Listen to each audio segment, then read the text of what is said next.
Hello, Susan. Thank you so much for coming today.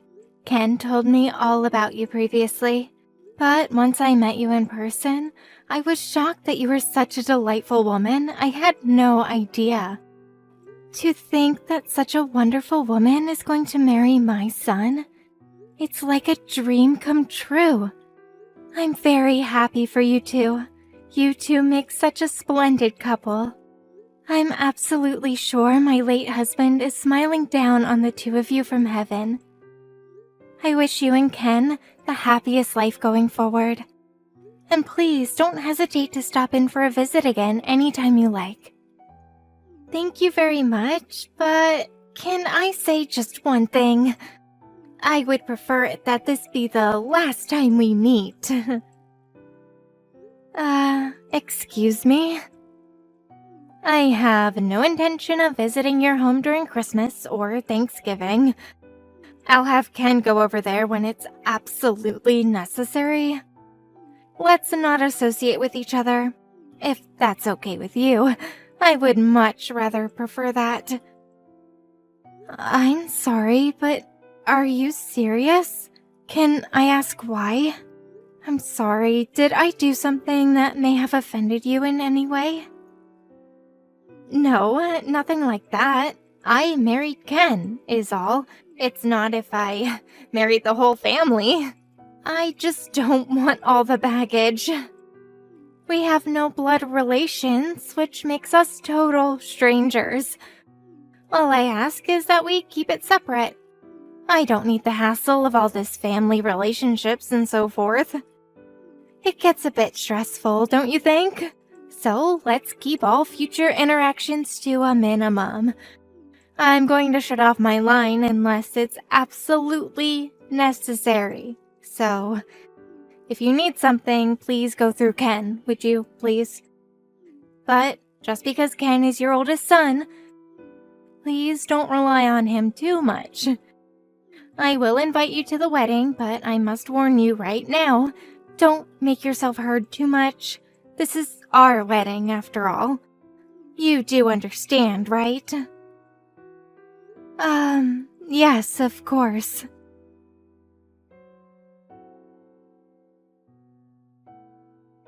That's what she told me. I was pretty shocked, as you can imagine. Did I do something to offend her, maybe? Was Susan angry at me for something? Oh yeah, right, about that. I forgot all about that. No, she's not angry or anything. She's just being a little overly cautious, that's all.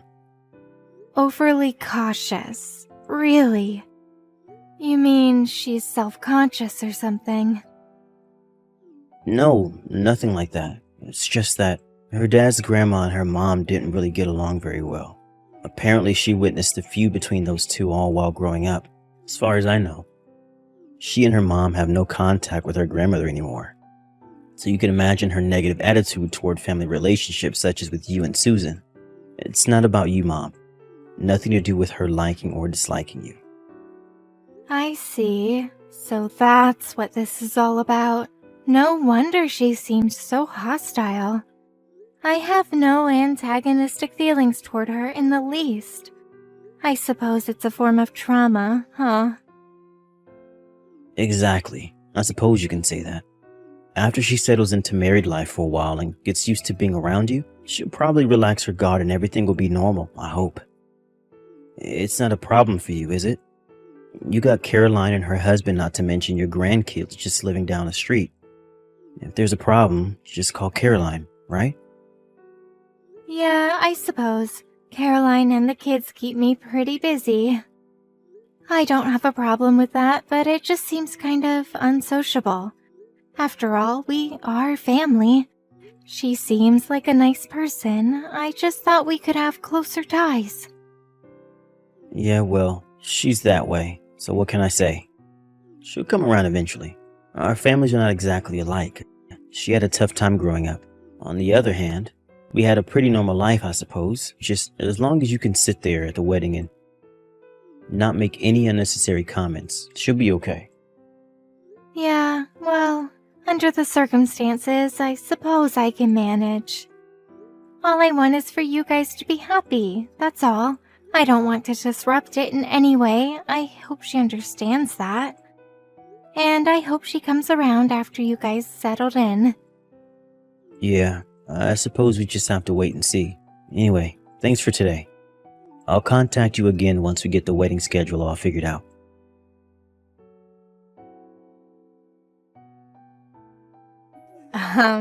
Mother? What the hell was that all about? Are you out of your mind or something? Oh, hello, Susan. It's been a while, hasn't it? Oh, and congratulations. I was elated to hear from Ken that you gave birth to a beautiful baby boy, and you just came back from the hospital. So glad that it all went well. I really cannot believe you, Mother. You act as though you're so concerned. I can see right through you. How could you send such a thing? Excuse me? Acting concerned? I'm not acting. I am concerned. And what are you talking about, this thing?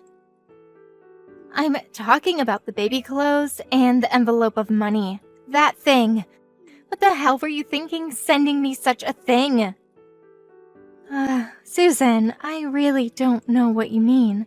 I just thought it was an appropriate gift. Just something to congratulate you on giving birth, that's all. I really wasn't sure what to get, so I figured a monetary gift and some baby clothes. I'm sorry, I wasn't sure of your taste, but I picked out something that was pretty basic. Did you not like it? You finally revealed yourself, haven't you? Sending such cheap clothes and money, trying to worm your way in and see your grandson? Pretty sneaky. This baby is our son, not yours. And I bet when you heard it was a boy, you wanted him for yourself. Well, that's not going to happen. I know what you're going to say next. Someone to take over the family, or some crap like that. Am I right? Pardon me. That was certainly not my intention. I didn't think you would use such underhanded tactics. I almost got comfortable because you've been so quiet for the past 3 years. Boy, was I wrong. Did you really think I would be duped into your little scheme with these cheap baby clothes? That's what I was worried about. An obsessive mother. I assure you, that was never my intention. It was just a simple gift for your baby. I didn't want it to be too extravagant. Thought you would take it wrong. As a matter of fact, I just found out it was a boy. I don't want to hear any of your rationalizations. He's not your grandson. Can't you get that through your head? He's not going to be taking over that family or anything like that. Just so you know, just because you brought Ken up as a single mother does not mean our child will take over your family.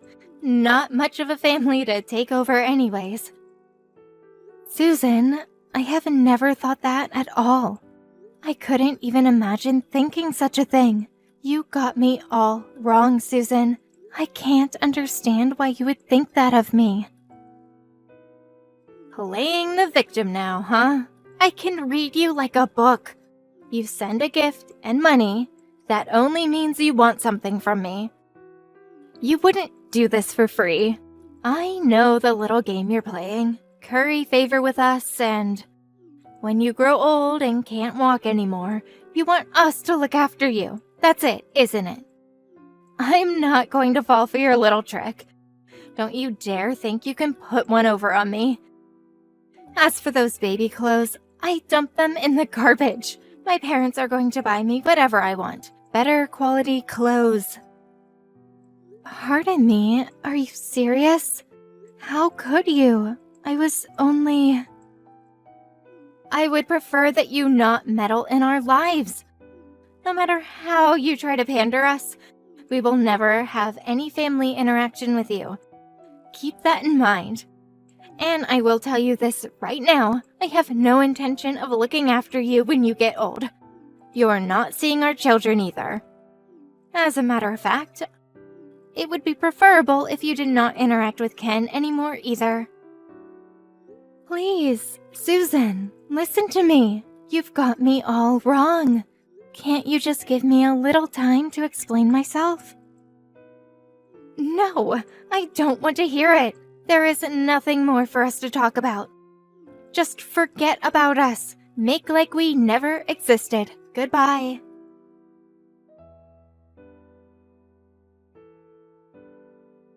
Mom, what the hell are you up to? Susan just got out of the hospital and was finally able to relax. I wish you wouldn't upset her like that. She needs to rest. I have no idea why she's so angry at me. All I did was send her some gifts and a little money. I think she just put a block on me. I tried contacting her, but there's no response. I told you not to interfere with her life. She's real sensitive about all that. You do remember me talking about that, right? Did you really have to send that gift? Just leave us be, Mom. Actually, she thinks it's some kind of ploy. I'm starting to think so too. I have no idea what you're talking about. Come on, Mom. Don't sound so innocent. So, Susan was right about this all along. There was $5,000 in that envelope. What is it that you really want from us, Mom? Don't tell me you're trying to buy our son from us, are you, Mom? Because no way that's happening. Or do you want us to feel duty-bound to you and worm your way into living with us? That's it, isn't it? Did you really think that $5,000 would buy you a grandson and a home to live in and eventually us taking care of you? We can see right through your scheme, Mom. Ken, how can you even say or think that about your own mother? I've been very patient for the past few years, but what you're saying is absolutely irrational. Please explain it to me from the very start. I just can't wrap my head around why you two are acting the way you are. Yeah, okay. You may be right. This may be a good time as any to explain things to you. Also, I want you to know what I've been holding back for God knows how long. It all boils down to me being brought up by a single parent. Excuse me? I grew up without a father. My childhood growing up was a depressing time for me. Did you even know that? We grew up poor too, and that sure wasn't easy. I was so ashamed of not having a father. I was bullied constantly at school about that. I had a tough time growing up, and it was all your fault. Even after I left home, you insisted that I support you financially. Although it wasn't much, it was your way of manipulating me, never giving me the freedom I craved. And what do you do after I get married? You worm your way into my family and start snooping around and trying to control us. Always trying to manipulate things your way. It always has to be your way. Susan's parents never try to interfere in our affairs. At all. Ken, am I hearing you right? I have no idea what you're talking about. I can't stand being manipulated by you. No more. This ends here. I don't consider you my mother. You never did anything that would merit such a title. I would much rather that we cut all family ties. I consider Susan's parents as my real true family. I no longer want anything from you, and I don't plan on supporting or interacting with you ever again. That also means we won't allow you to see our son. Have a good time living at the old folks' home and with nobody to take care of you. I hope you'll think long and hard about how you treated me all these years. Don't ever, and I mean ever, interfere in our lives again. I understand. I had no idea you felt that way about me. Because I brought you up as a single parent, you no longer consider me your mother and you want to cut all ties with me? You feel I sent you a gift and money for the sole purpose of tricking you into supporting me in my final years? Is that it? That's why you've been acting this way? That's exactly what I'm saying. So don't ever show your face in our home again. You got that? I hear you loud and clear, Ken. If that's the case, would you vacate the place you're living in now then? Huh? Say again? Why will we do that? Are you talking about the apartment we're living in right now? This place? That's right. If you insist that you don't want my support or anything to do with me, I want you out of that apartment ASAP. Like I said, why would I do that?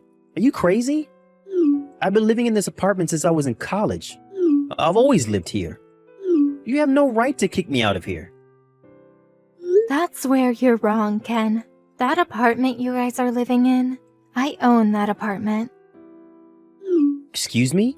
You own this apartment? That's right. I bought it about 10 years ago. The whole place belongs to me. You can check if you like. No way. That's not true. You're making that crap up. It's true. I can show you the deed. Because I own the place, you guys are able to live there for half the usual rent. When you started living alone after entering college, it was me who found you that apartment. You do remember that, don't you? Yeah, I remember, but you never told me you were the owner. That can't be right. How could that be? Where do you even get that kind of money? Where? I worked for it. That's where. Although the company isn't that big, I am the president of a small apparel company. I do have a bit of income. What? The owner? The president of a clothing company? That's a barefaced lie. How could you, my mother, own an apartment, much less be the president of a clothing firm? Come on, Mom. Don't give me that crock. Anyways, we've been poor all our lives. You were always working, always tight-fisted, money conscious about everything. You always had the neighbor babysit me and Caroline growing up, for God's sakes. What neighbor? Oh, you mean Mrs. Lopez? The one who used to come over when you were kids? She wasn't a neighbor. She was a housekeeper I had hired. Huh? A housekeeper? Yes, that was when you were just kids. It was about a year after your father passed away. The apparel company that I had established was in full swing. I hired Mrs. Lopez to take care of the house chores and babysit you guys. The neighbor you're talking about? You must mean Mrs. Lopez. Are you for real, Mom? You hired a housekeeper? We weren't that well off that we could hire a housekeeper. Why did you even think we were poor? I never considered us poor. I never put you through hardship while growing up. Did you ever not have enough to eat or have the proper clothes when needed? I provided all that to you. And you don't remember all the trips we went on. How about those weekend trips to the amusement park or the zoo? Don't tell me you forgot all that. I made sure you went to the best schools, the schools you wanted to go to, that private school you went to. All your uniforms or whatnot were brand new, no hand-me-downs. You were able to pursue any sport or hobby you wanted. And what about college? Who do you think paid your tuition?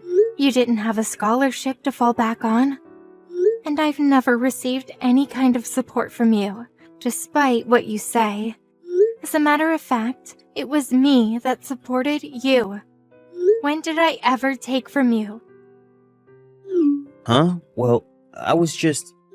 Ever since Susan learned that I grew up in a single-parent home, well, she said that it must have been hard living in poverty and not having a father. Always being manipulated by my mother, she felt sorry for me. She'd always repeated this and sympathizing with me. That's when I started to realize that I was brought up poor. At least that's what I thought.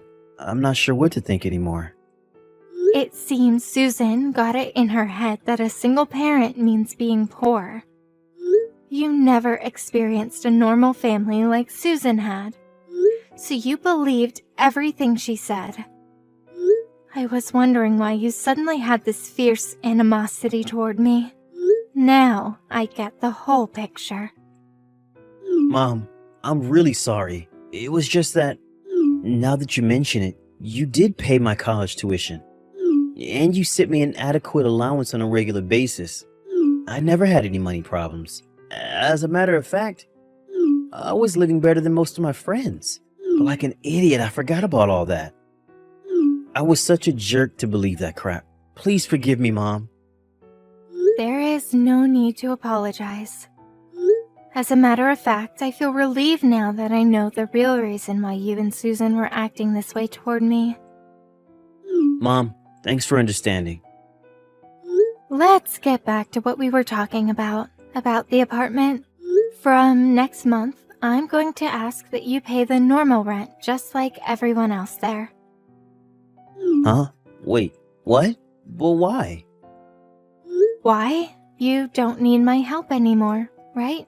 If you want to continue living there, well, just pay the usual rent. That's all I'm asking. If you can't do that, you're just going to have to move out. Wait a second, Mom. I just finished explaining everything to you. So why? It was all just one big mistake. So let's just get back to how it's always been. I apologized, didn't I? You said you were relieved for Pete's sake. I was just relieved to hear the reason you were mean. That has nothing to do with the apartment. After you said all those awful things to me, that you didn't think of me as your mother, that you wanted to cut all ties with me. Oh, and you were embarrassed that you grew up without a father, and that was my fault. Remember saying that? Then you do a flip-flop and say you're sorry and everything is back to square one. I'm sorry, but that sounds way too disrespectful. It just doesn't fly, Ken. Yeah, but I explained all that. Words are like bullets, Ken. They can injure people. There is no reversing it. My patience has reached its limit. And as you wish, I will cut all ties with you. No more support from me going forward. Just so you know. And when the time comes, I plan to leave everything. The company, home, and that apartment you're living in, right now, to Carolyn and her family. And about taking care of me in my senior years. I already arranged everything in that regard, so no worries there. You don't have to return all the money I sent you during college or that money I sent you last week for the baby. Wait, Mom, please. You can't do this to us. Apartment rent. We just had a kid, for God's sakes. We can't afford to pay more for rent, much less move out. What are you saying? Where'd that aggressive attitude go? You were all set on going in on your own.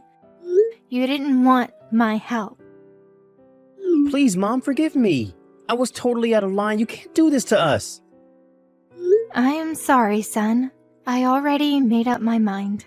Talk the rest over with your wife.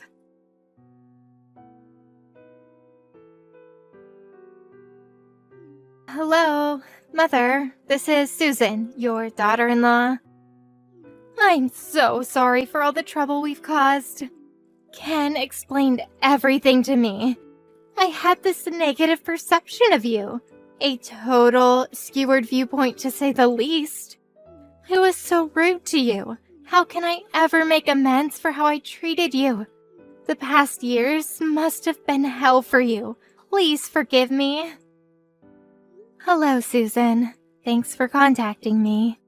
I know you're very busy with your son and all, but there is no need for you to apologize. Think nothing of it. You must be drained after your stay in the hospital. You should get plenty of rest. So calm down. I will not be interfering in your affairs any longer. Rest assured. Please, don't say that. I know this is asking a lot, but please give us one more chance. I'll go over there and apologize in person. Let me explain everything to you.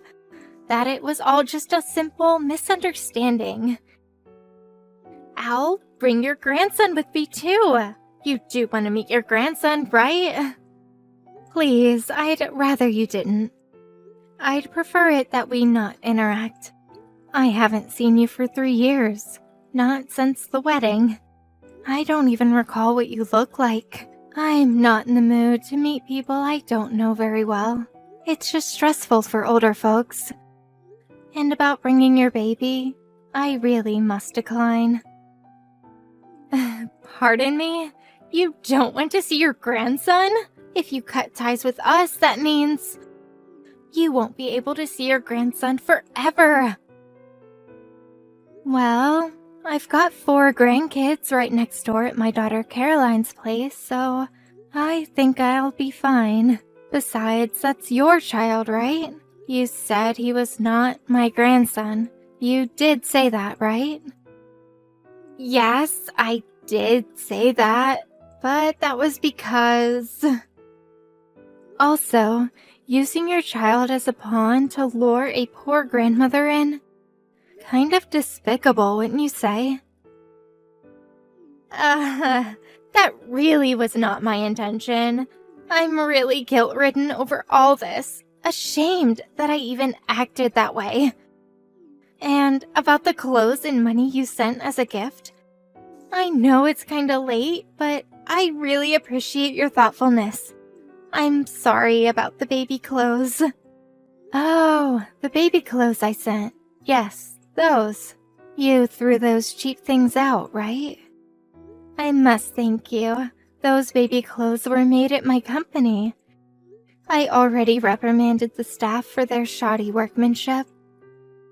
Wait, that was made at your company?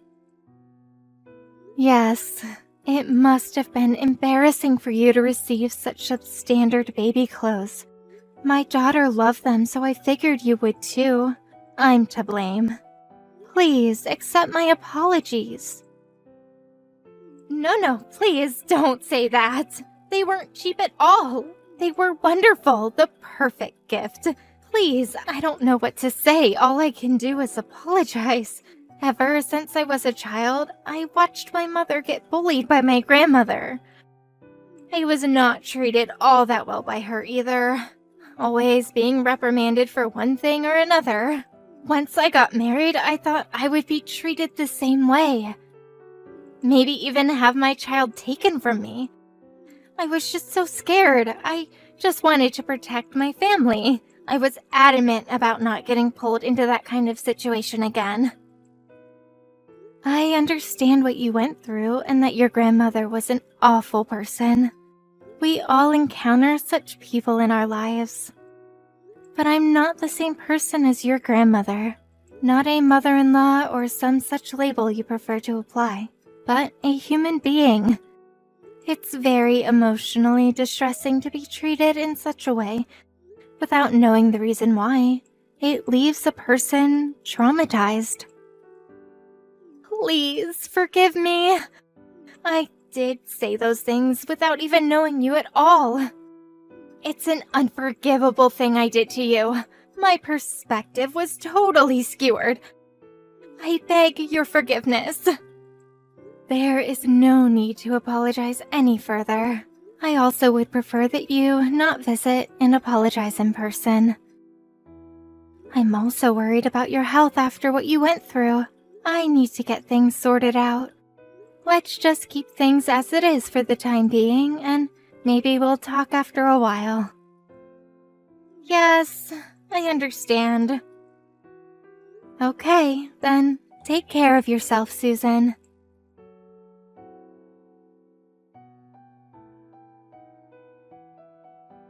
I received a letter from Susan soon after.